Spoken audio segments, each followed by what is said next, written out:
नमस्तेस्तु भगवन् विश्वेश्वराय महादेवाय त्र्यम्बकाय त्रिपुरान्तकाय त्रिकाग्निकालाय कालाग्निरुद्राय नीलकण्ठाय मृत्युञ्जयाय सर्वेश्वराय सदाशिवाय श्रीमान् महादेवाय नमः। ॐ नमः शम्भवाय च मयोभवाय च नमः शङ्कराय च मयस्कराय च नमः शिवाय च शिवतराय च।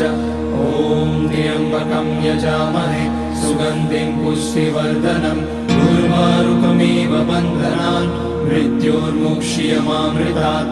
नागेन्द्रहाराय त्रिलोचनाय भस्माकराय महेश्वराय नित्याय शुद्धाय दिगम्बराय तस्मै नकाराय नमः शिवाय।